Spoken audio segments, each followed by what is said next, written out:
जो first law of thermodynamics कहता है कि dq is equal to du plus dw। इन तीनों के साइन कन्वेंशंस भी हमने देखे थे, याद है सबको? Sign conventions, when dq is positive, when the heat is absorbed by the gas, remember, अगर गैस हीट एब्सॉर्ब करता है तो dq उस केस में क्या बोलेंगे? पॉजिटिव। और हीट निगेटिव कब बोलेंगे? dq निगेटिव कब बोलेंगे? जब हीट जो है वो उसमें से निकाला जाता है, इवॉल्व उसको बोल सकते हैं। तो in that case the heat is dq is considered as negative. अच्छा, du को पॉजिटिव कब बोलेंगे, नेगेटिव कब बोलेंगे? टेम्परेचर इंक्रीज हुआ तो positive. Exactly, very good. When the temperature is increased, then we can say that the internal energy du is going to be positive. And if suppose the temperature goes on decreasing, that means we can consider du as negative. और तीसरा dw, ये कभी positive होता है?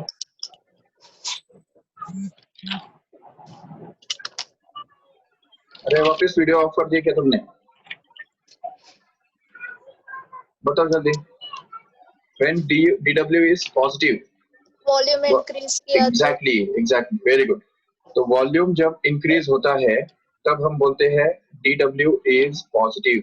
And जब volume खुद decrease होता है तो सीधी बात है, गैस कंप्रेस हो गया, तो इसलिए हम बोलेंगे w इज नेगेटिव। देखो, ये वॉल्यूम इंक्रीज होने का मतलब क्या है? एक्सपांशन। रिमेम्बर, वॉल्यूम इंक्रीज हो गया मतलब ही गैस एक्सपांड हुआ, और वॉल्यूम डिक्रीज हुआ मतलब गैस जो है वो कंप्रेस हुआ। तो कंप्रेशन के दौरान वर्क डन नेगेटिव और एक्सपांशन के दौरान वर्क डन पॉजिटिव। रिमेम्बर, ये सब साइन कन्वेंशन है इन तीनों के, समझा ठीक से? dq, du और dw, ये तीनों के साइन कन्वेंशन इस तरह से है। देखो फॉर एग्जांपल, अभी एक एग्जांपल हम ले लेंगे जो तुमको और अच्छी तरह से ये कंसेप्ट समझ में आए। देखो ठीक से, अगर हम मान लो कि इस गैस को जो अगर सपोज 400 जूल इतना हीट देते हैं, दिया, gas is given a heat of 400 joule, that means what we can say dq is going to be equal to positive plus 400 बोलेंगे इसको, चलेगा? अच्छा, but suppose the internal work done by the gas is suppose 600 joule, is it possible? Work done by the gas is 600, whereas heat given to the gas is only 400. Is it possible? No. Gas को हमने 400 joule heat दिया, सिर्फ 400 joule heat दिया, और उसने 600 joule इतना work done कर लिया।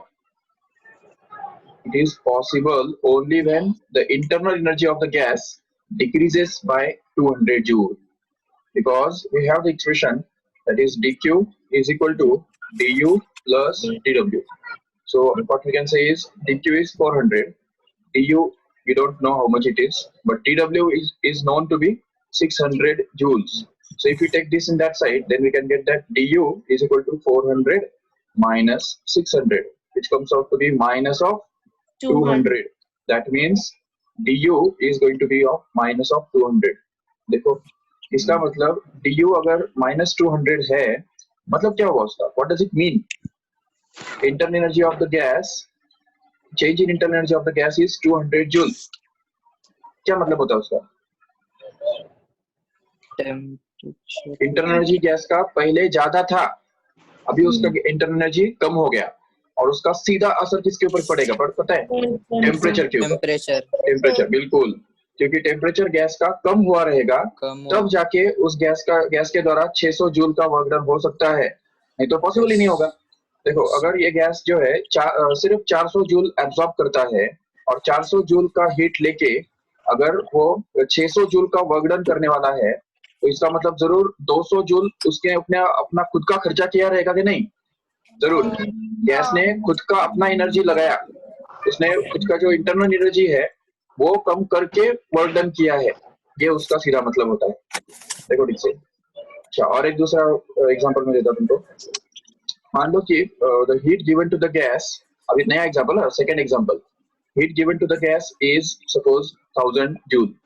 एक गैस को हमने 1000 जूल इतना हीट दिया, ओके। अभी अगर मान लो इस गैस का जो टेम्परेचर है वो बढ़ता है, और उसकी वजह से अगर ये गैस जो है उसका जो इंटरनल एनर्जी जो है वो अगर 1500 जूल से बढ़ गया, सोचो ठीक से, गैस का इंटरनल एनर्जी 1500 जूल से बढ़ गया, इसका मतलब क्या हुआ, du is going to be 1500, positive 1500 ना, क्योंकि बढ़ गया है। तो ऐसे केस में मुझे बताओ वर्क डन कितना होगा गैस के द्वारा? 500 तो बोल सकते हैं 500 प्लस या माइनस? माइनस क्यों? देखो dq is equal to du plus dw, where dq is going to be 1000 and du is already given to be 1500 and dw we don't know, so that we can find it out by as minus of 500 joule. What does it mean? Work done minus 500 है, मतलब क्या है उसका? Temperature decrease. अरे work done का temperature के साथ कोई संबंध नहीं है, क्या बताया था? डिक्रीज किया है। हाँ, गैस कंप्रेस हो गया, volume of the gas has been decreased, gas has decreased the volume. पहले उसका वॉल्यूम बढ़ा था, अभी वो कॉन्ट्रैक्ट हो गया, कंप्रेस हो गया, तब जाके उसके द्वारा उसका जो वर्क डन है वो -500 होगा। -500 जूल्स वर्क डन का मतलब क्या हुआ, समझा ठीक से? Gas has been compressed. तो गैस का जो वर्क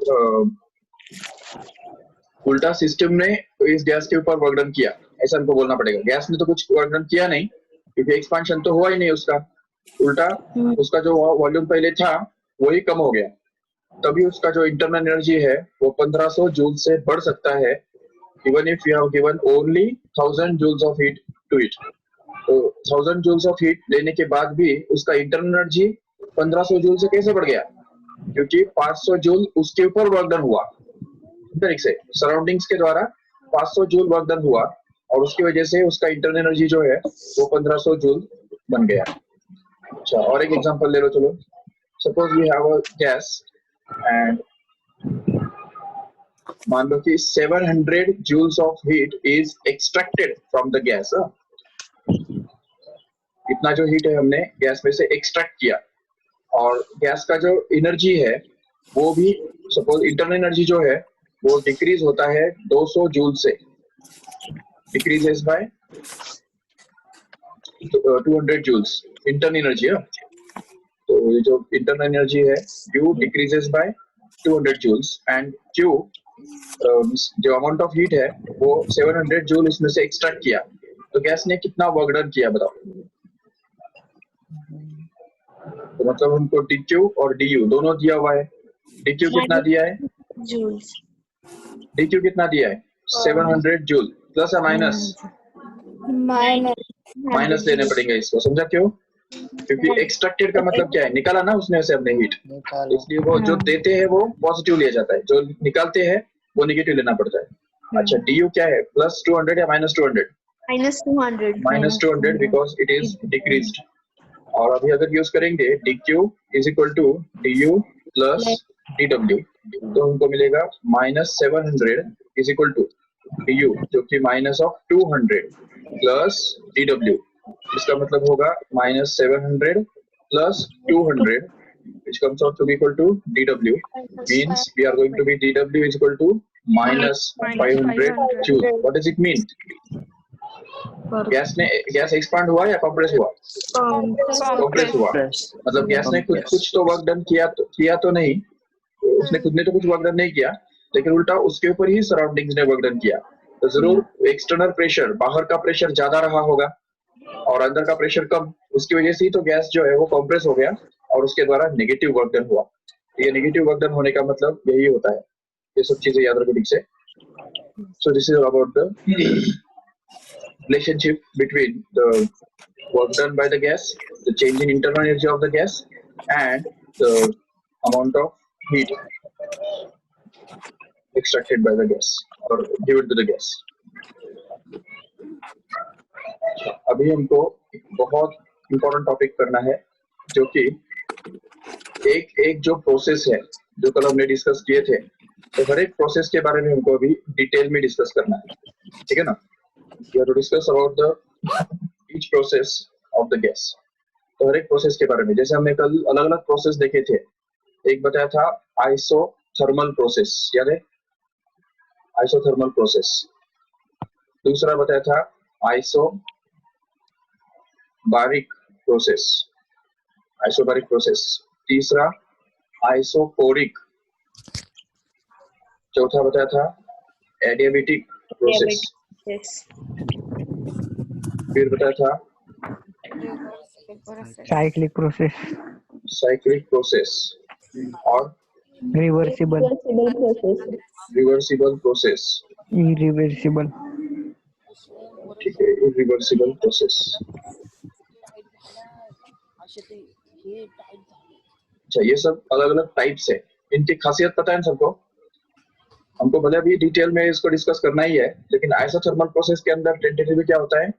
टेम्परेचर रिमेन्स कांस्टेंट। दूसरा आइसोबैरिक प्रोसेस के अंदर क्या होता है? Pressure remains constant.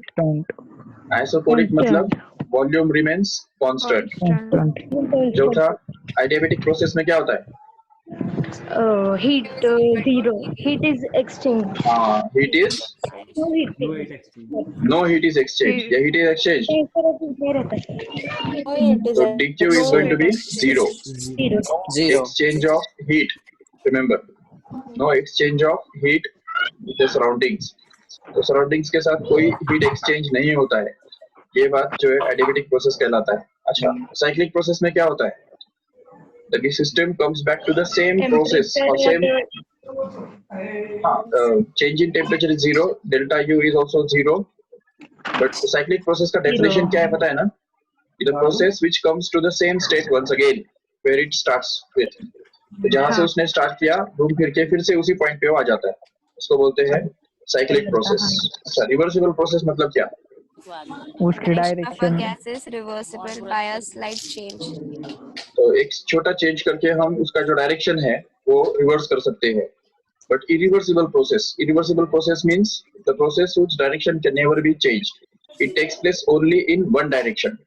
ओके, जैसे अगर सपोज एक समझो एक बलून है, इस बलून के अंदर कुछ एयर भरा हुआ है और बहुत प्रेशर के साथ एयर भरा हुआ है।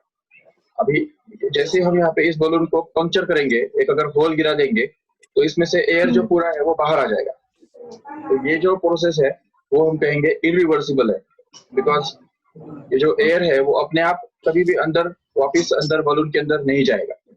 ठीक है ना? या अगर सपोज एक पार्टीशन है और उसके अंदर ये सपोज पार्टीशन है और इस तरफ एक गैस भरा हुआ है और दूसरी तरफ दूसरा गैस भरा हुआ है, यहाँ पे मान लो नाइट्रोजन भरा हुआ है, यहाँ पे ऑक्सीजन भरा हुआ है, और अगर हमने इन दोनों के बीच में एक अगर होल गिरा दिया यहाँ पे, तो जैसे हम होल गिरा देंगे तो उसकी वजह से क्या होगा कि ऑक्सीजन इस तरफ जाएगा और इधर का नाइट्रोजन इधर जाएगा, और एक समय ऐसा आएगा कि जब दोनों तरफ नाइट्रोजन और ऑक्सीजन का जो परसेंटेज है या उनका जो मिक्सचर है वो फॉर्म हो जाएगा, इक्वल मिक्सचर फॉर्म हो जाएगा।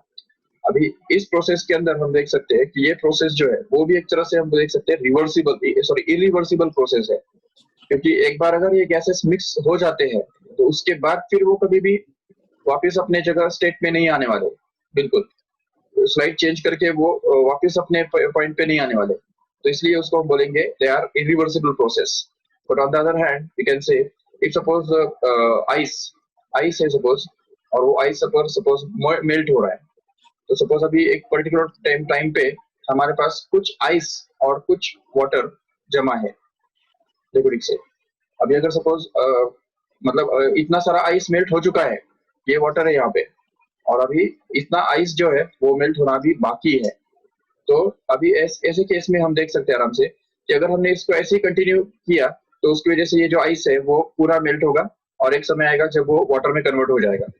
लेकिन अगर हम सराउंडिंग्स का टेम्परेचर अगर कम कर देंगे, अगर मान लो कि ये सराउंडिंग का टेम्परेचर 0 डिग्री सेल्सियस से भी अगर कम कर देंगे, मतलब -20 डिग्री सेल्सियस अगर कर देंगे, तो क्या होगा? ये प्रोसेस उल्टा चालू हो जाएगा। Water will start freezing and it will start becoming more and more into ice.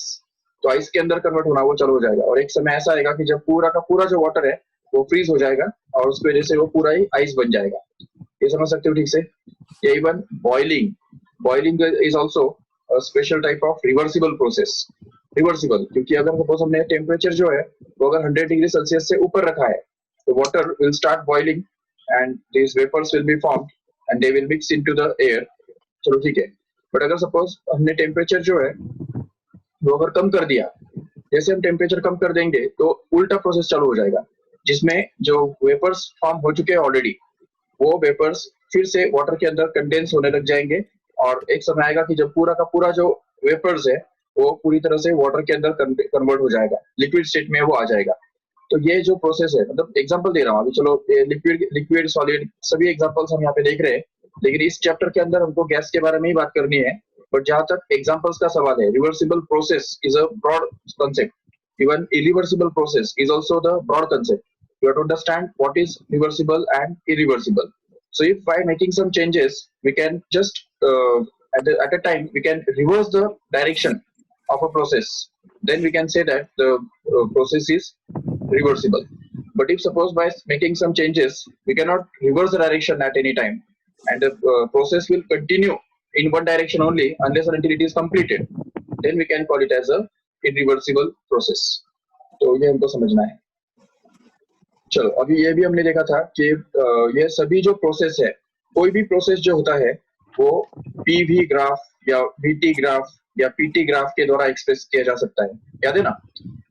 What are isotherms, what are isocores, what are isobars, what are isotherms?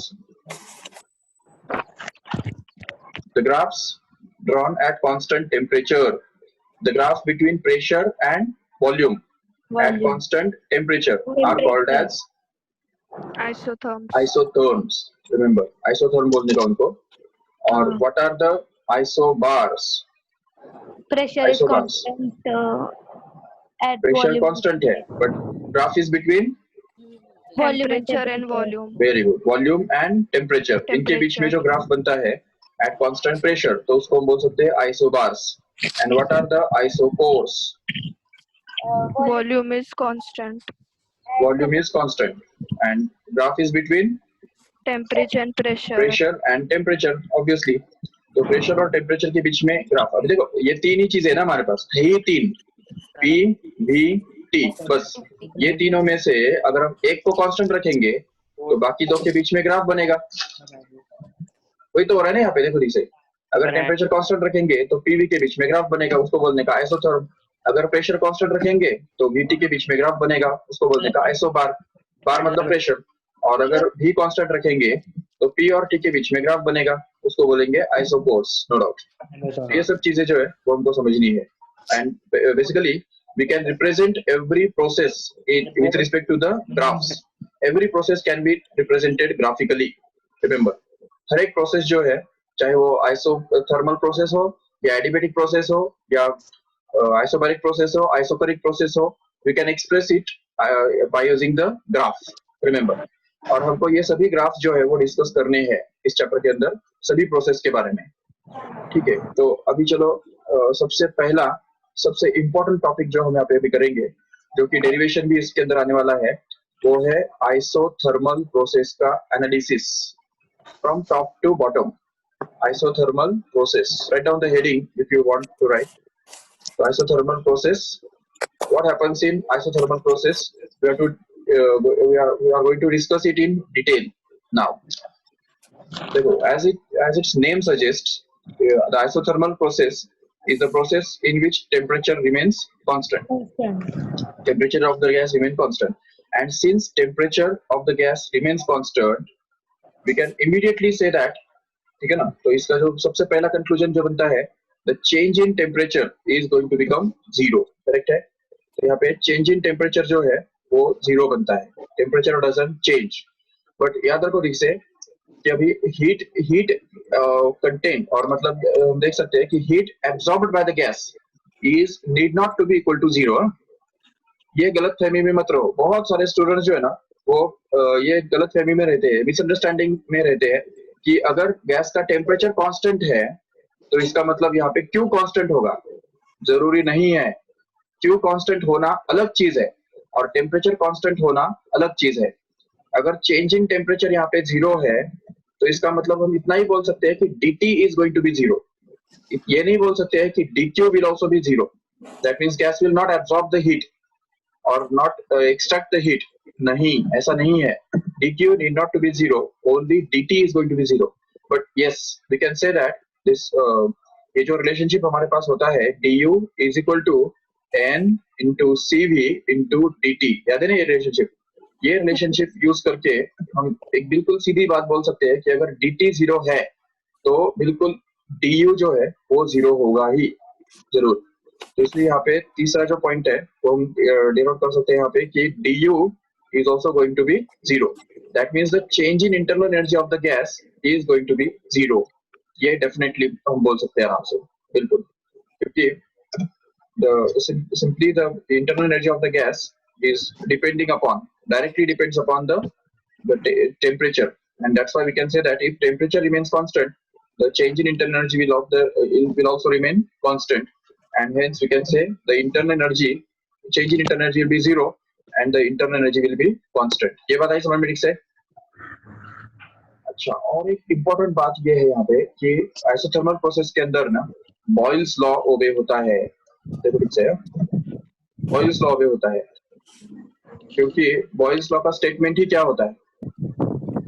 Boyle's law का स्टेटमेंट ही है when temperature of the gas is kept constant the PV always remains constant। तो इसका मतलब हम क्या बोल सकते हैं? When the isothermal process is considered, we can say that PV remains constant। The product of pressure and volume always remains constant। बिल्कुल। तो इसलिए ऐसे केस में मुझे बताओ, अगर PV constant है, जिसका मतलब ये हो गया कि V is going to be inversely proportional to the P और P is going to be inversely proportional to V। So ऐसे केस में मुझे बताओ फटाफट कि अभी प्रेशर और वॉल्यूम इन दोनों के बीच में अगर हमने ग्राफ ड्रॉ किया तो कैसा रहेगा बताओ? प्रेशर और वॉल्यूम के बीच में ग्राफ ड्रॉ किया, how will it look like? As volume is increased, the pressure will decrease, and if pressure is increased, volume will decrease। तो एक दोनों में से एक बढ़ेगा तो दूसरा कम होगा, तो दूसरा बढ़ेगा तो पहला कम होगा। तो इसलिए ग्राफ जो है it will look like this। ठीक है? This is the graph between volume and pressure in case of an isothermal process। Remember। तो अभी यहाँ पे देखो ठीक से, अगर P और V के बीच में ग्राफ ऐसा है, चलो ठीक है, अभी नेक्स्ट हम डिस्कस करेंगे how will be the graph between V and T now। V और T के बीच में ग्राफ कैसा होगा, और उसके बाद हमको ये भी डिस्कस करना है how will be the graph between P and T। by the way, PT graph भी हमको डिस्कस करना है और VT ग्राफ भी हमको डिस्कस करना है। बताया था ना, हर एक प्रोसेस के लिए हमको ये तीनों टाइप के ग्राफ डिस्कस करने हैं। देखो इधर ये है PV ग्राफ, VT ग्राफ और PT ग्राफ। ये तीनों टाइप के ग्राफ हमको हर एक प्रोसेस में डिस्कस करने हैं। और अभी हमारा कौन सा प्रोसेस चल रहा है? आइसोथर्मल प्रोसेस चल रहा है। तो आइसोथर्मल प्रोसेस के अंदर हमको सबसे पहले ये सब ग्राफ्स डिस्कस करने हैं। PV ग्राफ तो हमने ड्रॉ कर लिया, ठीक है, तो हमको मिला it's going to be a rectangular hyperbola like this। when volume increases, pressure decreases, when pressure increases, volume decreases। okay, this is called as hyperbolic graph। remember, ये hyperbolic graph है। तो ये hyperbolic graph हमको मिलता है pressure और volume के बीच में।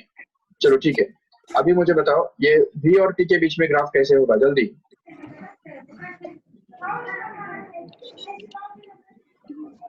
कैमरे बंद कर दिए कि सबने? वापस सभी कैमरे चालू करो, चलो जल्दी।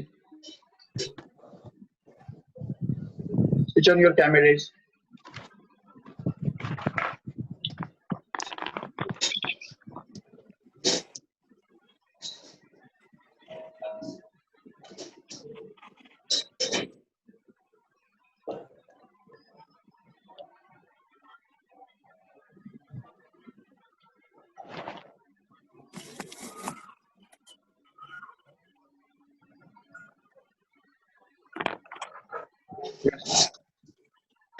बोलो फटाफट, कौन बताएगा? How will be the graph between volume and temperature? See the name of the process, उसके नाम में उसका मीनिंग छपा हुआ है। क्या होता है उसके अंदर? टेम्परेचर रिमेन्स कांस्टेंट ना। तो अगर हम वॉल्यूम कितना भी चेंज करेंगे तो उसमें क्या होगा? टेम्परेचर तो कांस्टेंट ही रहेगा। तो वॉल्यूम भले बढ़ रहा है या कम हो रहा है, टेम्परेचर रिमेन कांस्टेंट। तो देखो ये टेम्परेचर यहाँ पे सपोज है, तो टेम्परेचर यहाँ पे भी, तो वॉल्यूम अगर यहाँ पे बढ़ भी गया तो भी टेम्परेचर वही रहेगा, वॉल्यूम अगर बढ़ भी जाता है तो भी टेम्परेचर वही रहेगा। तो हर पॉइंट पे अगर टेम्परेचर कांस्टेंट है तो हमको जो ग्राफ मिलेगा वो किस टाइप का होगा? ये ऐसा वर्टिकल लाइन इस टाइप का होगा। समझा क्या ठीक से? वर्टिकल वाला। It is intersecting this T axis at some point which is the constant temperature here. और in the same way we can discuss about the PT graph also. P और T के बीच में जो ग्राफ है वो भी तो ऐसे ही बनेगा कि नहीं? देखो ठीक से इसी टाइप का ग्राफ बनेगा P और T के बीच में भी. और अगर हम उल्टा करते हैं, सपोज अगर हमने ऐसा किया कि बाय चांस PT ग्राफ जो हमने ड्रॉ किया तो उसके अंदर लेकिन टेम्परेचर जो है इधर y एक्सिस पे अगर ड्रॉ किया और प्रेशर को अगर इधर x एक्सिस पे ड्रॉ किया तो कैसे बनेगा ग्राफ बताओ? आइसोथर्मल प्रोसेस है तो जरूर ग्राफ ऐसा बनेगा कि नहीं? Temperature is going to be constant, temperature is not going to change at all. कुछ भी हो जाए, प्रेशर बढ़े या कम हो, temperature is not going to change. And again, the same thing if we do it with the VT graph, then we can say that the volume temperature graph जो है, उसमें अगर temperature हमने डाल दिया इधर, तो यहाँ पे suppose ऐसा है, तो ये भी ग्राफ ऐसे ही बनेगा क्योंकि temperature यहाँ पे आ रहा है और वॉल्यूम यहाँ पे हमने डाल दिया है नीचे, तो इसलिए इस टाइप के ग्राफ्स हमको मिलते हैं.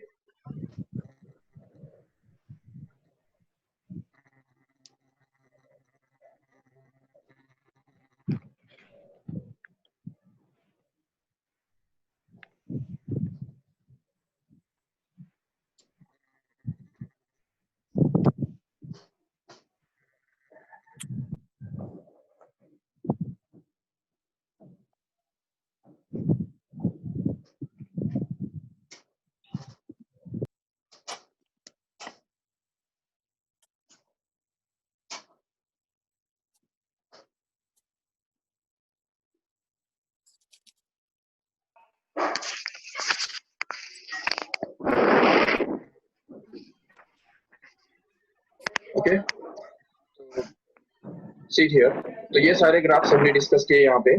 और इवन नो डाउट अगर प्रेशर और वॉल्यूम के बीच में जो ग्राफ बना हुआ है जो हमने अभी ऊपर डिस्कस किया ना, ये हाइपरबोलिक वाला जो है, ये भी हमने सपोज ऐसा किया कि उसमें प्रेशर और वॉल्यूम अगर इंटरचेंज किए, जैसे यहाँ पे हमने एक्स एक्सिस और वाई एक्सिस जो लिया है, यहाँ पे हमने प्रेशर डाल दिया और इधर वॉल्यूम डाल दिया, जबकि यहाँ पे देख रहे हो क्या किया था हमने ऊपर भी, पहले यहाँ पे ऊपर में प्रेशर डाला था और यहाँ पे वॉल्यूम डाला था. तो जैसा जिस टाइप का ग्राफ हमको मिला था तो उसी टाइप का ग्राफ हमको अभी भी मिलेगा. तो this will be the type of graph we are obtaining in this case here. Remember it will never touch this p axis. ये ग्राफ जो है वो यहाँ पे टच नहीं करेगा. इधर दिख रहा है टच कर रहा है क्या? बिल्कुल नहीं. अगर हम यहाँ पे और आगे भी जाएंगे ना तभी भी वो नीचे नीचे नीचे नीचे नीचे जाएगा, लेकिन कभी भी टच नहीं करेगा. देखो ठीक से इवन यहाँ पे ऊपर भी हम समझ सकते हैं आराम से, ये वॉल्यूम एक्सिस को भी कभी भी टच नहीं करेगा. ऊपर ऊपर जाएगा लेकिन बहुत नजदीक नजदीक जाएगा, लेकिन कभी भी टच नहीं करेगा. तो ये इस ग्राफ का खासियत है, याद रखो. इसका मतलब when p tends to 0 v tends to infinity, and when v tends to 0 then p tends to infinity. तो ये इसका नेचर है, ये अच्छी तरह से हमको समझना है. This is all about the isothermal process. क्या क्या देखा आपने, समझा ठीक से? देखो सबसे पहले क्या होता है, टेम्परेचर रिमेन्स कांस्टेंट. दूसरा, change in temperature remains 0, du is 0 and hence u is also constant, and Boyle's law is obeyed, so that pressure into volume, the product of PV remains constant, and V is inversely proportional to P, or P is inversely proportional to V. So the graph between P and V is going to be a hyperbola, and the graph between V and T is going to be a straight line which is parallel to or perpendicular to T axis every time. तो ये जो है T axis को perpendicular होगा हमेशा. देखो इधर T axis perpendicular, तो ये इस टाइप का ग्राफ हमको मिलेगा इस केस में. चलो ठीक है, ग्राफिकल हमने तो ग्राफिकल देख लिया, but the question here is that in case of an isothermal process what happens to dq and dw. तो हम देखेंगे यहाँ पे कि dw वर्क डन के बारे में क्या होता है.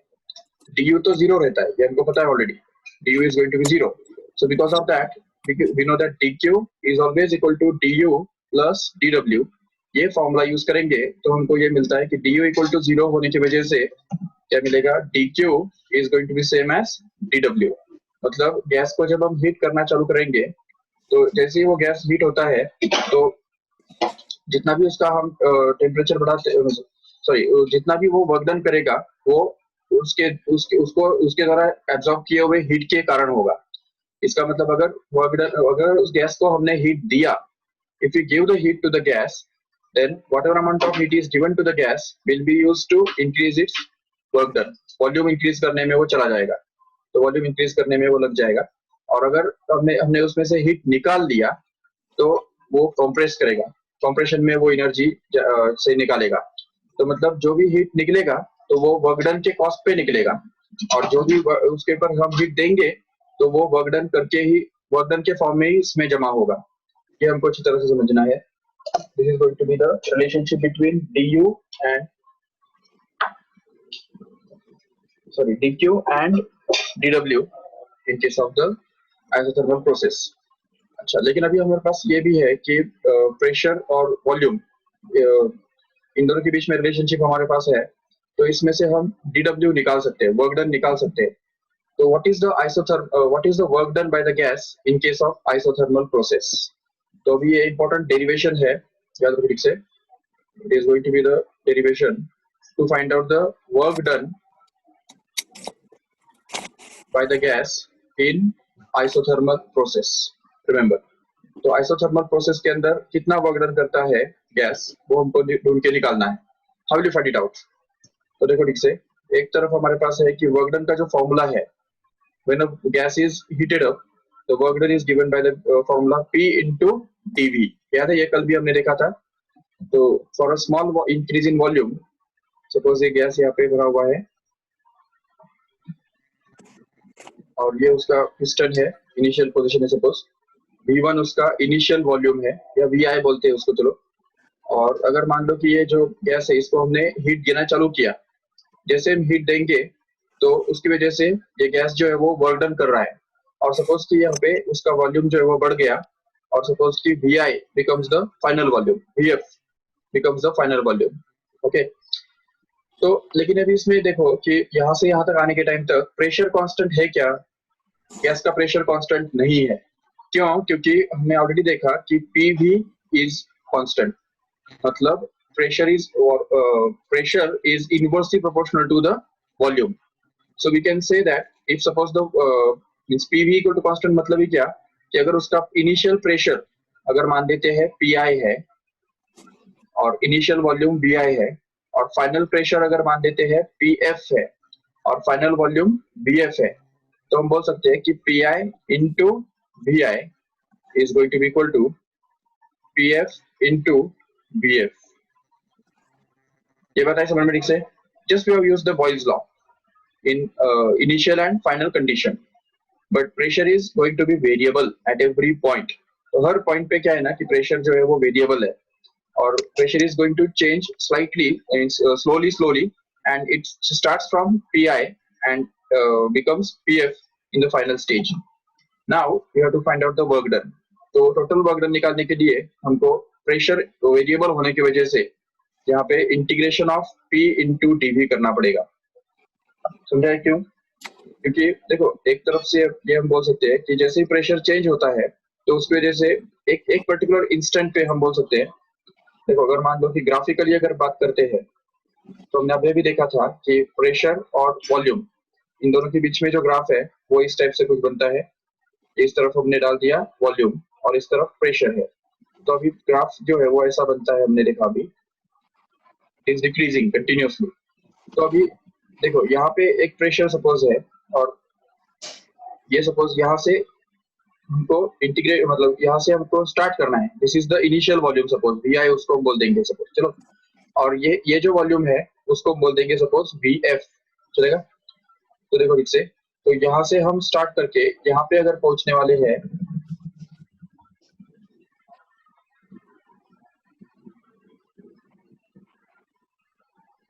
तो हर पॉइंट पे लेकिन प्रेशर अलग अलग है ना। तो एक इंस्टेंट पे, एक पर्टिकुलर इंस्टेंट पे अगर हम देख लेंगे कि वॉल्यूम उसका अगर मान लो dV से अगर चेंज हो जाता है, ये सपोज ये छोटा स्ट्रिप है, suppose volume changes by dV, then the work done in that process small interval, ये छोटे इंटरवल के अंदर जो वर्क डन होगा तो वो हम कैसे निकालेंगे? P into dV करके निकाल लेंगे।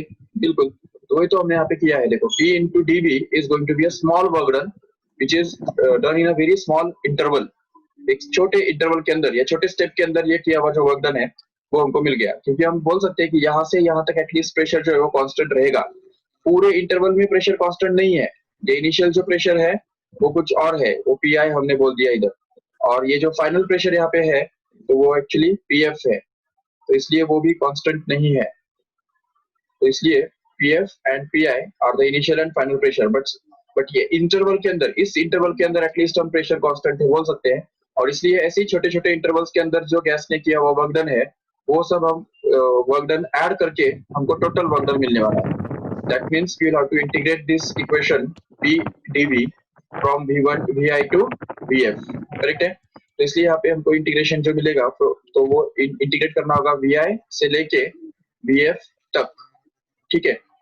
बट अभी ये इसके अंदर अगर हमने आइडियल गैस इक्वेशन अगर यूज किया तो हम P को V के फॉर्म में एक्सप्रेस कर सकते हैं, देखो कैसे।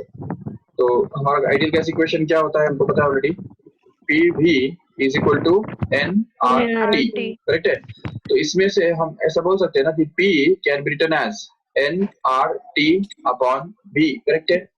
तो अगर ये वैल्यू P का हमने अगर यहाँ पे डाल दिया तो देखो क्या बनेगा, तो वर्क डन हमारा बन जाएगा, तो नेक्स्ट स्टेप में आ जाएगा work done by the gas is going to be equal to integration of P dV है ना वो, तो इसमें P के बदले क्या आ गया nRT upon V and that is into dV as it is. अभी ये लेकिन इंटीग्रेशन कहाँ से कहाँ तक हमको रन करना है, VI से VF तक हमको लेके जाना है। चलो ठीक है, अभी ये वर्क डन जो है वो नेक्स्ट स्टेप में क्या बनेगा देखो ठीक से, तो इसमें आ जाएगा सीधा nRT अपॉन V। अभी इसमें जो क्या है ना, nRT कांस्टेंट है क्योंकि T is constant because it's a isothermal process. Isothermal, thermal मतलब ही क्या, टेम्परेचर ना, तो टेम्परेचर तो कांस्टेंट है ही ऑलरेडी, और N और R तो ऑलरेडी कांस्टेंट्स होते हैं।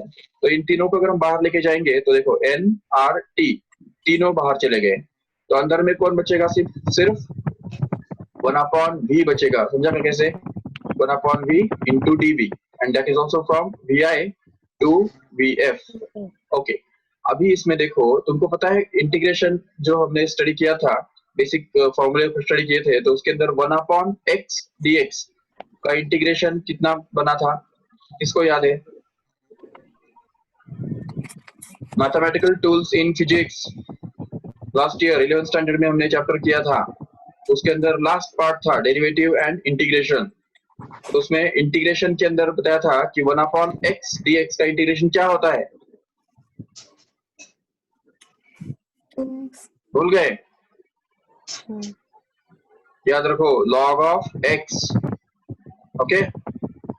1/x का इंटीग्रेशन हुआ करता है log x, but that log is to the base e, remember ये जो है log e to the base होता है, तो इसलिए log x ये हमको मिलता है इंटीग्रेशन।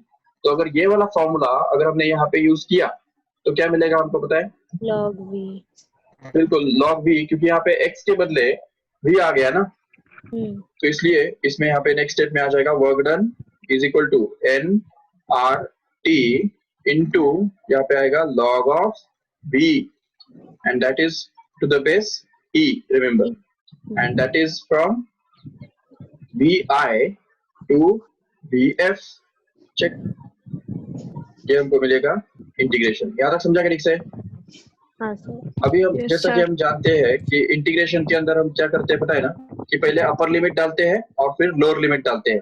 जैसे फॉर एग्जांपल अगर तुमको इंटीग्रेशन ऑफ 1/x dx निकालना है फ्रॉम सपोज 5 to 10, तो क्या करेंगे, तो ये चलो हाँ 1/x का अगर इंटीग्रेशन, तो यहाँ पे आ जाएगा log of x from 5 to 10, ऐसे करेंगे ना।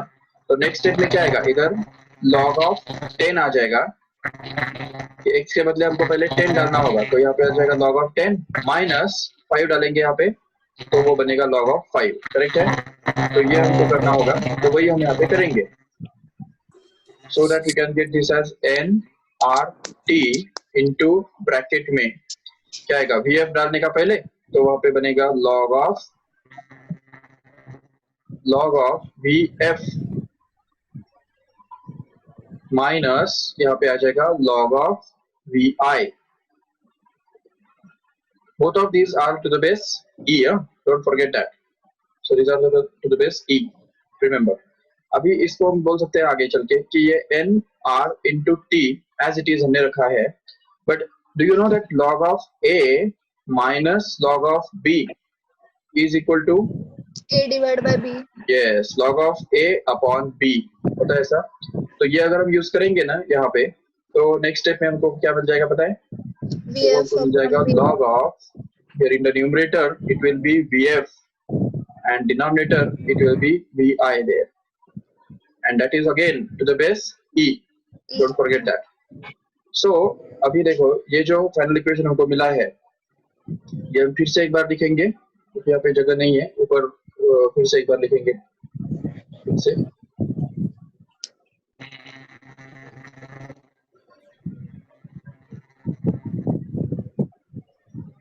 देखो the work done to be which is obtained in the isothermal process is going to be n r capital T into log of Vf upon Vi and that is to the base E. समझा ठीक से?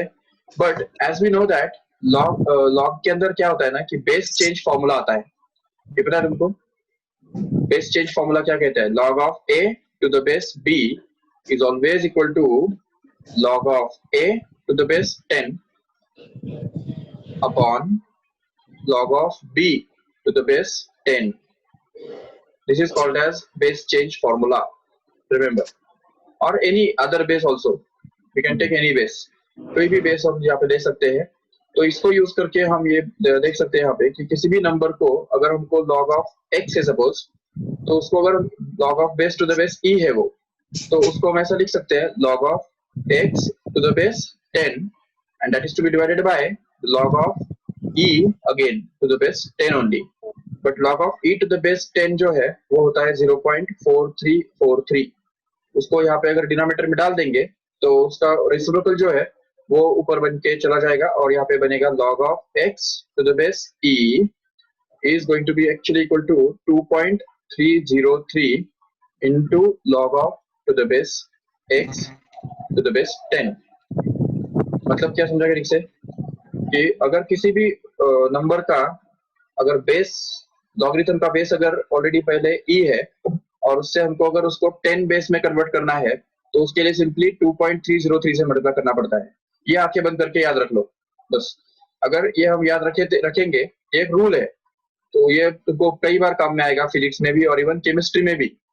तो यहाँ पे हम बोल सकते हैं यहाँ पे कि W will actually be equal to nRT into, अब यहाँ पे ये पूरा जो VF upon VI है उसका लॉग हमने to the base e लिया है ना, बट जो लॉग टेबल हमारे बने हुए हैं उसके अंदर बेस कितना होता है? 10 होता है। तो इसलिए इस बेस e को बेस 10 में कन्वर्ट करने के लिए हमको इसको 2.303 से मल्टीप्लाई करना पड़ेगा, जिससे वो बन जाएगा 2.303 जो यहाँ पे सामने आ जाएगा into nRT into log of VF upon VI and that is again now it is to the base 10. समझा क्या ठीक से? So this is going to be the full and final formula for finding the work done in case of a isothermal process. अच्छा, इसमें अगर कुछ doubt है तो पूछो फटाफट। किसने हैंड रेज किया था अभी?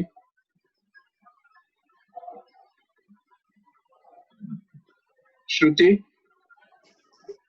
नहीं सर, वो गलती से किया था, मैं कुछ गलती से रेज हो गया सर। वो लिख रही थी तो गलती से धक्का लग गया था। अच्छा, बाकी कुछ डाउट है तो पूछो फटाफट सभी।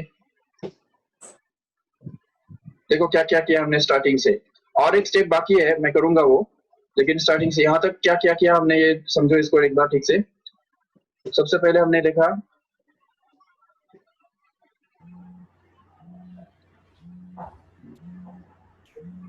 देखो यहाँ से हमारा रिलेशन स्टार्ट हुआ। सबसे हमने पहले देखा कि वर्क डन का जो फॉर्मूला है वो होता है pressure into change in volume, बराबर है, but it is only when pressure is constant. तो प्रेशर कांस्टेंट होना चाहिए उसके लिए।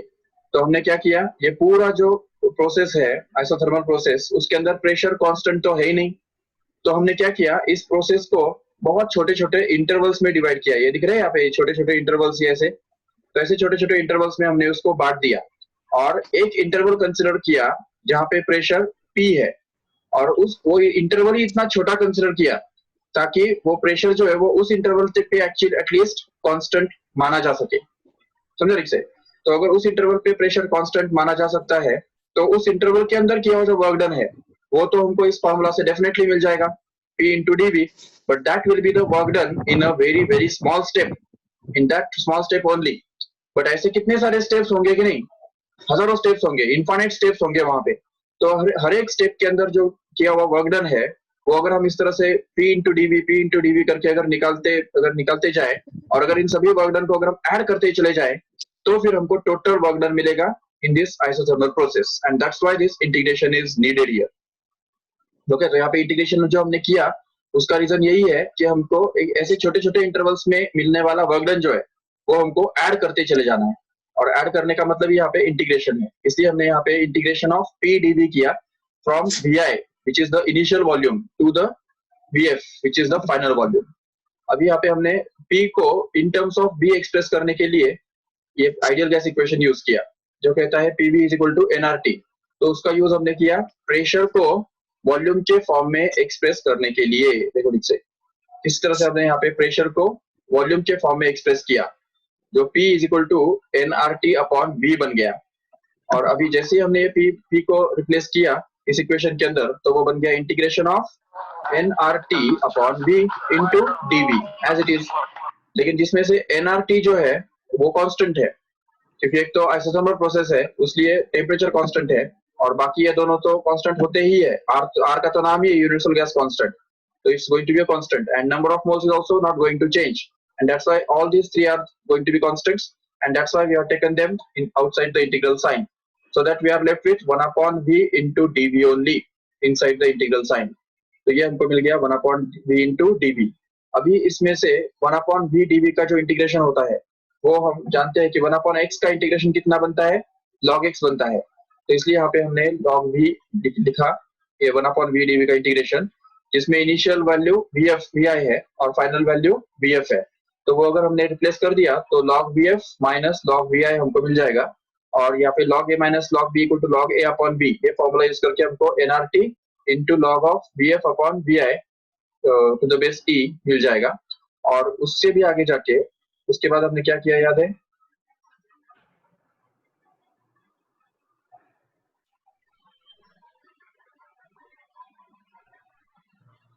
ये देखो यहाँ पे हमने किया कि W जो है nRT into log of VF upon VI, but यहाँ पे बेस चेंज करने के लिए हमने इसको 2.303 से मल्टीप्लाई किया।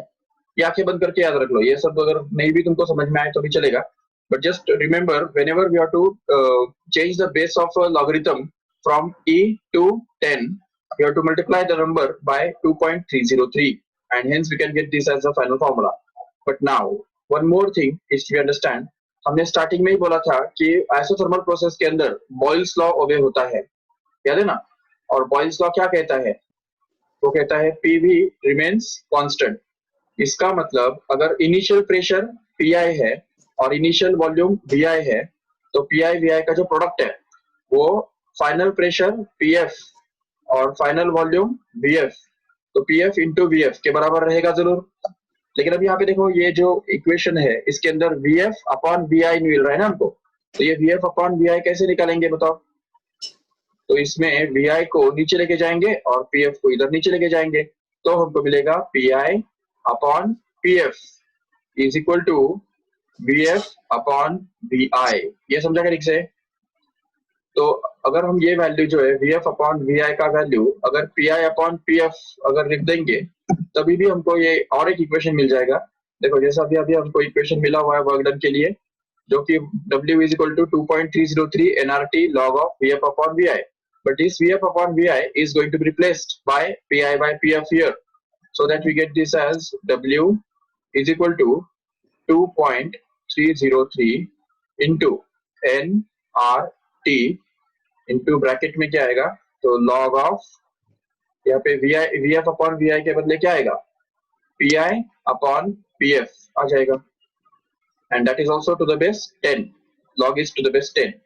तो ये इक्वेशन भी बहुत ज्यादा इंपॉर्टेंट है क्योंकि न्यूमेरिकल्स के अंदर हमको इनिशियल प्रेशर और इनिशियल वॉल्यूम इनिशियल प्रेशर और फाइनल प्रेशर अगर दिया है तो हम ये यूज कर सकते हैं आराम से, और अगर इनिशियल एंड फाइनल वॉल्यूम अगर दिया है तो हम ये यूज कर सकते हैं आराम से। तो प्रेशर और वॉल्यूम दोनों में से कुछ भी अगर दिया है लेकिन दोनों देना चाहिए तो उस केस में, और टेम्परेचर भी ऑलरेडी ऑब्वियसली दिया होना चाहिए, तो उस केस में हम ये वर्क डन का फॉर्मूला यूज कर सकते हैं और हमको ये वर्क डन मिल सकता है आराम से, no doubt. So remember this is the final result, this is the final formula for work done. And alternatively, is this work done is also going to be the area under that graph between pressure and volume. जो graph हमने starting में draw किया था, तो pressure और volume इन दोनों के बीच में जो ग्राफ हमने ड्रॉ किया है, ये सपोज ऐसा, तो इस ग्राफ के नीचे का जो एरिया बनने वाला है, समझो यहाँ से लेके यहाँ तक हमको वर्क डन निकालना है. तो ये जो पूरा एरिया बनेगा, this area is going to be the work done of the gas. ये जो वर्क डन है, इस ये जो एरिया है वो भी उसी फॉर्मूला से निकाला जाएगा, जो कि 2.303 into nRT into log of the base 10 of Vf upon Vi, or we can also replace it by Pi upon Vf instead of Vf upon Vi. समझा ठीक से? So this is going to be the work done in case of an isothermal process, and that completes the isothermal process. Now we'll go to the isobaric process. All the things will be discussed about isobaric process. What happens in case of isobaric? अब देखो, सबसे पहला उसका खासियत क्या है बताओ isobaric process का. Number one thing is pressure remains constant, correct है? Pressure remains constant. So we can say the second thing, what we can say about it, और क्या बोल सकते हैं, प्रेशर कांस्टेंट होने की वजह से क्या होता है,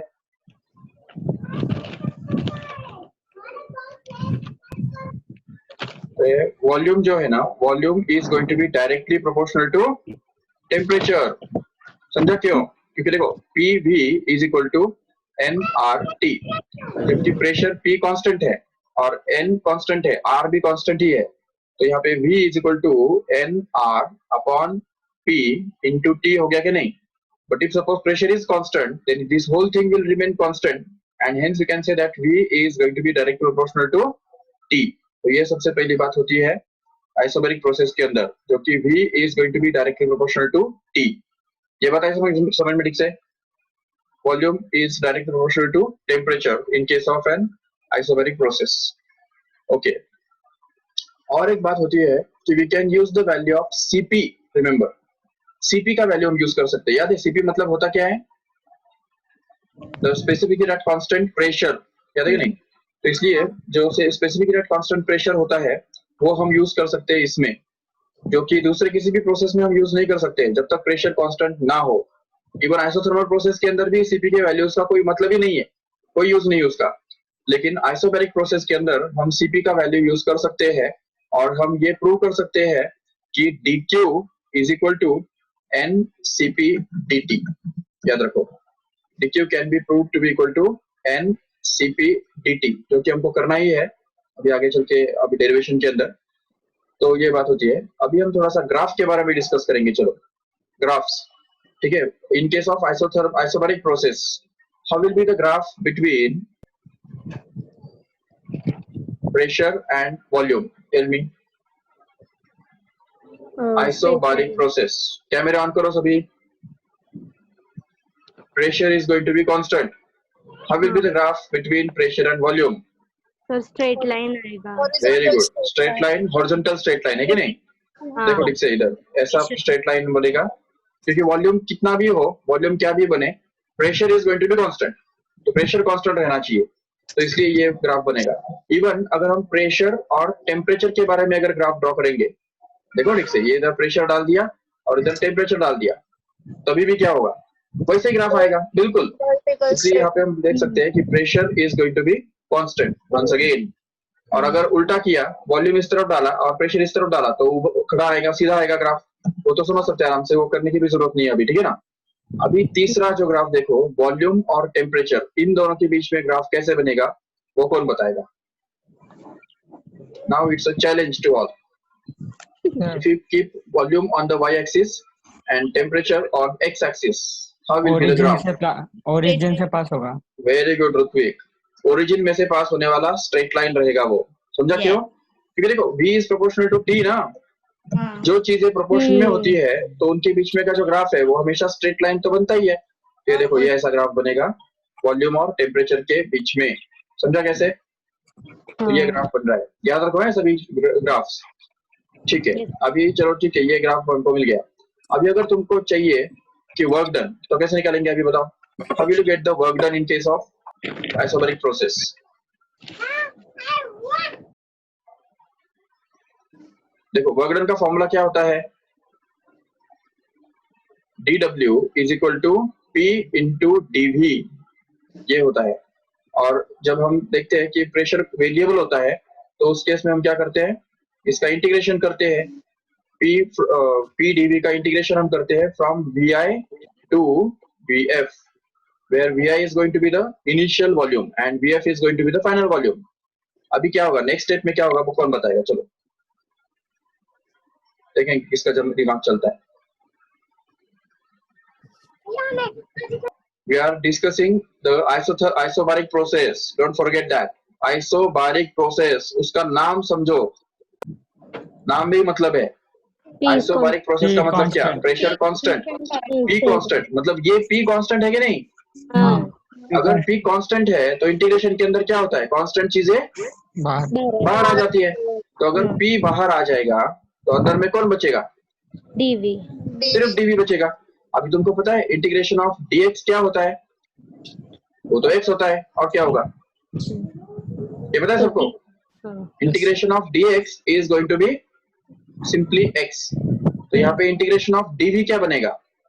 v बनेगा। तो इसलिए यहाँ पे जो p है, p कांस्टेंट है करके बाहर चला गया, और बाकी जो इंटीग्रेशन के अंदर बचा dv, that is also from vi to vf, ये लिमिट्स है इंटीग्रेशन के। तो फिर यहाँ पे देखो ठीक से कि नेक्स्ट स्टेप में क्या बनेगा।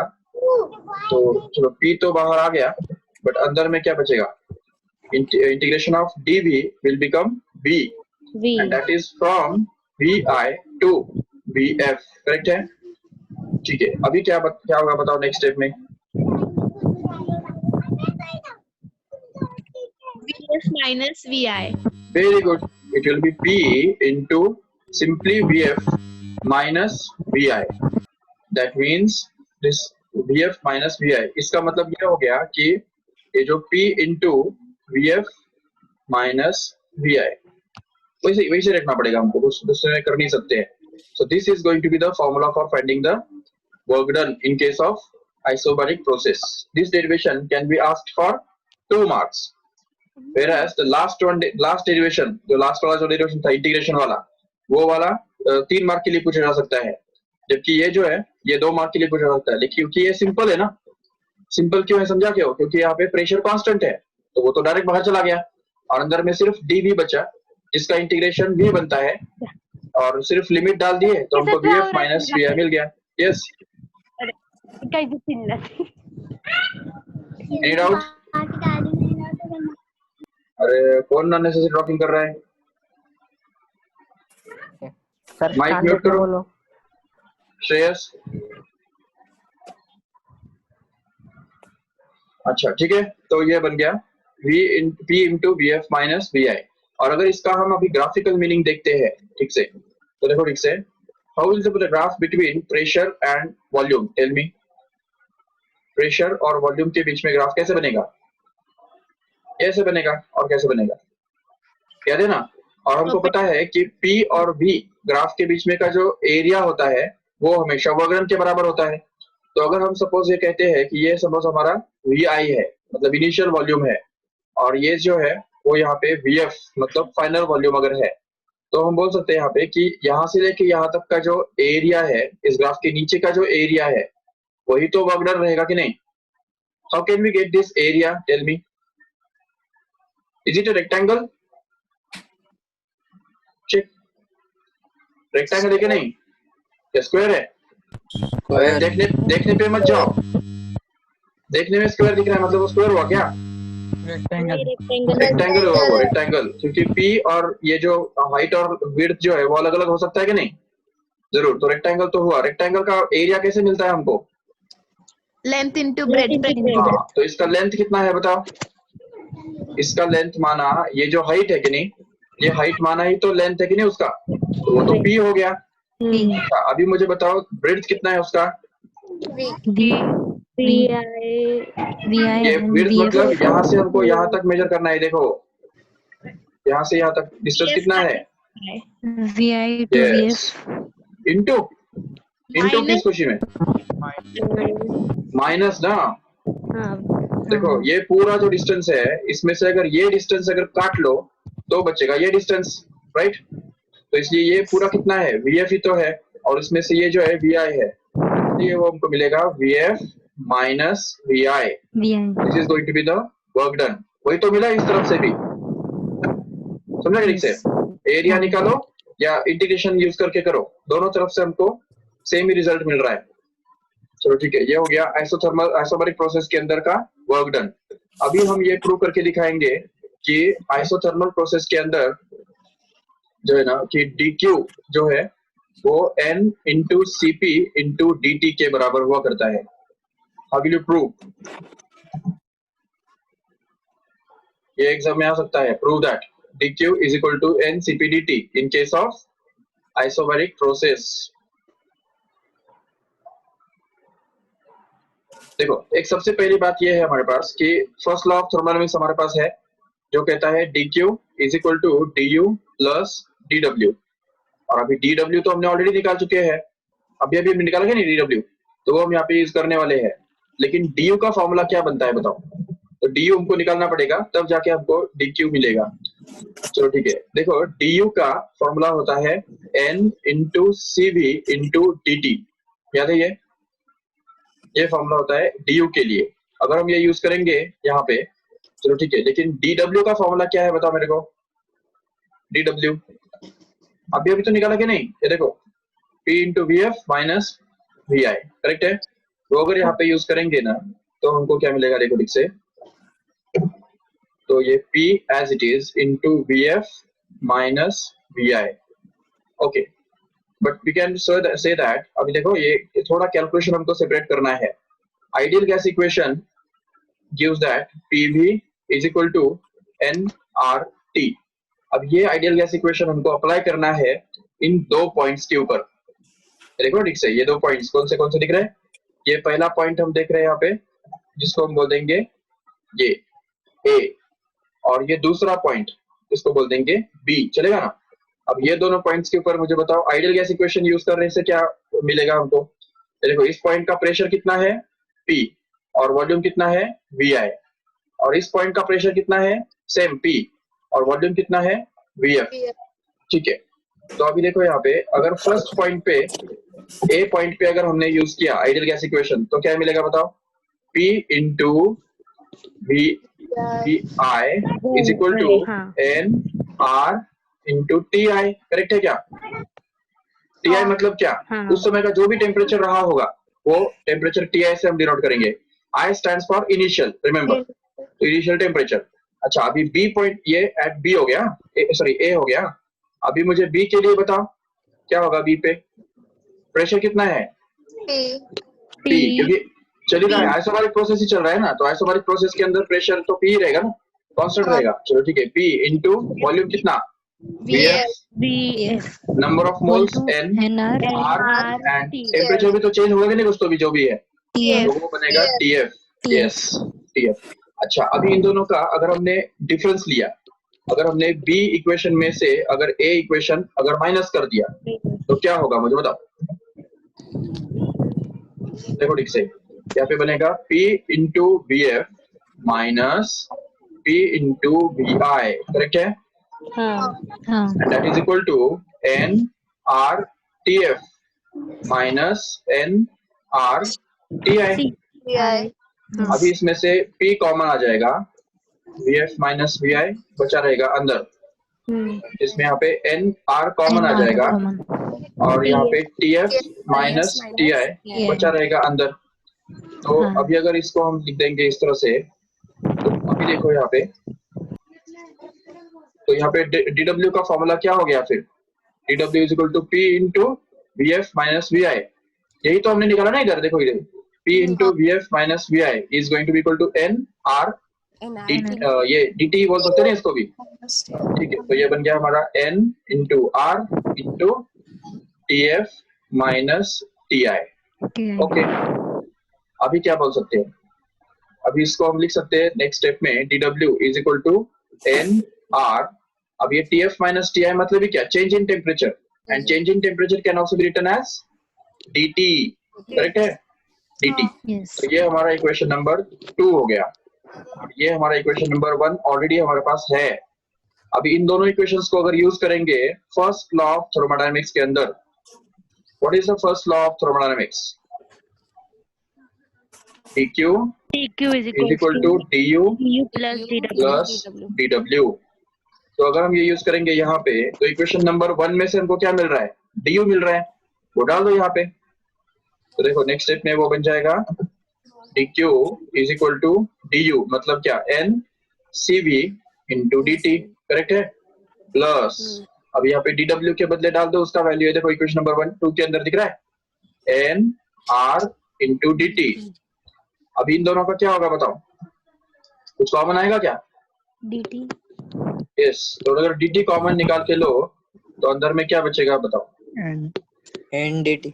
हाँ n dt कॉमन आ जाएगा, NDT तो n common। गया बाहर और dt गया बाहर CV plus R. और अंदर में बचेगा cv CV plus plus R.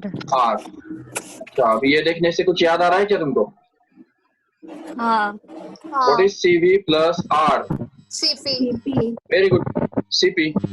If you can recall it, you have proved it here only। हो गया डेरिवेशन।